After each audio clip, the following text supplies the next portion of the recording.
Hello everybody, my name is Jack Murphy and I'm a student at Williams College, and I'd like to welcome you to my talk titled Bounding the Zeroing Algorithm, a tool for investigating linear recurrence relations. This is my work from the Small REU 2020, advised by Professor Stephen Miller, also of Williams College. So let's begin. So as a quick introduction, we'll start somewhere very familiar with the Fibonacci numbers, which are defined by the following linear recurrence relation, where the next term of the sequence is taken by adding the previous two terms. Now, there's a really cool theorem called Zeckendorf's theorem, where every positive integer can be written as the sum of non-consecutive Fibonacci numbers. An example of this is we take 84, it's the sum of the 5th, 7th, and 9th Fibonacci numbers.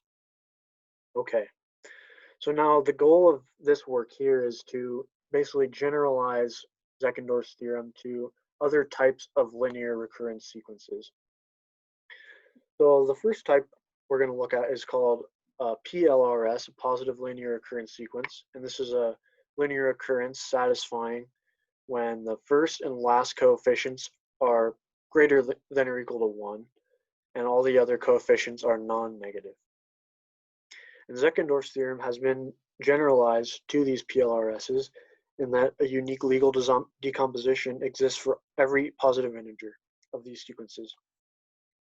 Now, if we were to generalize PLRSs even more into a zero linear recurrence relation, essentially allowing C1 to be 0, then we have a little condition where the indices that do not equal 0, the greatest common divisor of those must equal 1. And that's to prevent degenerate sequences where the terms of the sequence do not mix enough and create something like this. Okay. Now, if we say a zero linear recurrence sequence is simply a sequence satisfying a ZLRR, then we have that a theorem that Zeckendorf's theorem can be generalized to ZLRRs. However, uniqueness of decomposition is lost. So there exists legal decompositions, but they are not necessarily unique. So how can we try to preserve uniqueness of decomposition in these ZLRRs? Well, if we were able to convert a ZLRR into a derived PLRR, so it's in some sense like an equivalent PLRR, then the initial conditions we could transfer back to the ZLRR to yield a sequence that has unique legal decompositions of Zeckendorf decompositions.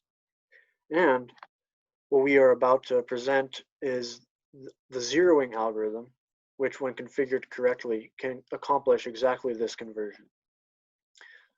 So a little bit of terminology is given a recurrence, its characteristic polynomial is this, where we take the coefficients and subtract them into the polynomial like this. It turns out that the characteristic polynomial of these ZLRRs and PLRRs has a unique positive root that we might call the principal root, and we'll denote by R1. So here's the zeroing algorithm. So how it works is given a ZLRR with characteristic polynomial P of x, we'll create the polynomial Q0 of x, where the coefficients are just a sequence of real numbers labeled beta 1 through beta k. Then we define a sequence of these Q polynomials in this fashion, and just notation-wise, we'll call Q1t the first coefficient of Qt of x. So if we have Q1 0, that would be B1, the first coefficient of Q0 of x. Okay, and we say that we terminate the zeroing algorithm at step t if Qt of x has no positive coefficients. And note that the reason we do that is the form of the characteristic polynomial of a PLRR has all negative coefficients after the first coefficient, of course. So that we are trying to create the form of a PLRR using this algorithm. So just a quick example of how this works, which will be useful later, is if we start with this configuration of beta -2, 1, 1, then the algorithm takes 2 steps here, and we end up at this step with all non-positive coefficients, so we terminate, and then we terminate with -5x minus 3. Okay, so now it gets really cool because here is a theorem, which we might title the modified zeroing algorithm, that actually allows us to convert a ZLRR into a PLRR. What we do is we define this gamma polynomial here with a sequence of arbitrary real numbers labeled gamma 1 through gamma m. We can extend this gamma sequence to be all zeros after gamma m. We modify the zeroing algorithm like this to sort of mix in these gamma numbers into the algorithm. Now the theorem says that when gamma m evaluated at the principal root r is greater than 0, then p of x, which is the characteristic polynomial of our ZLRR we're trying to convert, it actually divides this polynomial little p of x,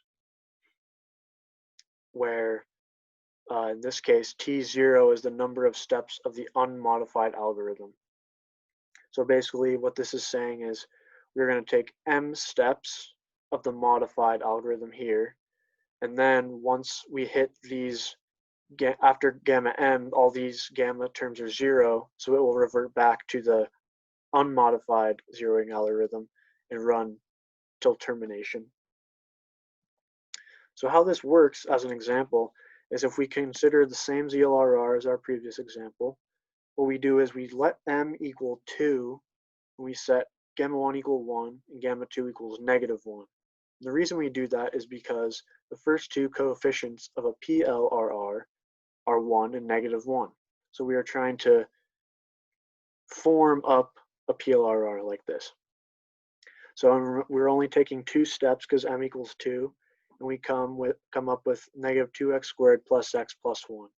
And notice that these coefficients, -2, 1, 1, are the same as our previous example in the unmodified zeroing algorithm. So if we combine, what we do is this p of x basically tells us to combine those results into such as this. So we end up with the derived characteristic polynomial x to the 7th minus x to the 6th minus 5x minus 3, which gives us this corresponding derived PLRR. And it turns out that because big P of x divides this derived polynomial, that means that they have the same growth rate. And because Zeckendorf's theorem is generalized to any PLRR, that means that using the initial conditions specified by the PLRR, if we transfer those initial conditions to the ZLRR, we have basically extended uniqueness of decomposition, so fully generalize Zeckendorf's theorem for this particular ZLRR. So a good question we might ask then is, how long does it take the zeroing algorithm to convert between these recurrences? So note quickly that by this configuration we have, that results in the minimal derived characteristic polynomial, because if we were to use any other coefficients, it would take the zeroing algorithm longer to run. So in some cases, the zeroing algorithm can take many steps to convert a ZLRR. Just for a quick example, for a ZLRR with p of x, x to the 10th minus x minus 1, you can see that the derived PLRR is huge. It has huge coefficients, and it is also very long in length. Okay. So now let's try to begin looking at how we can gauge the runtime of the zeroing algorithm. So it becomes tough to gauge the runtime because we have to somehow keep track of all the coefficients of qt of x to see when they become negative. Now, quick theorem for the eventual behavior of the algorithm is that it terminates if and only if q0 of r1 is less than 0. Now, although that is a criterion for termination, it tells us nothing about what the actual runtime or what factors might affect the runtime. So thankfully, it turns out we don't actually need to keep track of all the coefficients of the Q polynomial. Instead, we only need to keep track of the first coefficient, Q1t. And our proposition here is that the zeroing algorithm will terminate within k minus 2 steps after Q of 1t goes negative. And the reason for this is that Q of 1t essentially depends solely on Q2 of t because C1 equals 0. So this part goes away here, so it only equals the previous second coefficient. We can kind of build up a sequence to where these two are accounted. If these two are negative, are fully negative, they will never be positive again. If we assume that, then in the worst case, the other k minus 2 coefficients in order would become negative. So that is the worst possible case. So this allows us to only consider Q1t when trying to bound the zeroing algorithm. Now, another important lemma is that Q1t actually satisfies the recurrence specified by the original ZLRR. In other words, Q1t is actually a linear combination of previous Q1t's multiplied by the coefficients of the ZLRR. Importantly, this will allow us to obtain an explicit formula for Q1t using what is called Binet expansions. So what is a Binet expansion? Well, you might have heard of Binet's formula for the Fibonacci numbers, which we will give as an example soon. But the general Binet expansion is if we have a linear recurrence relation with roots of the characteristic polynomial p of x, r1 through rj, having multiplicities greater than or equal to 1. There exist polynomials q1 to qj such that we can get an explicit representation for any sequence satisfying the recurrence relation by basically having a sum of geometric terms of the roots of the ZLRR. So using this, we can, since Q of 1t satisfies a linear recurrence, there actually is a Binet expansion for it. And then one other key thing to note is that the p of x for a ZLRR, it has as we mentioned earlier, it has a positive principal root.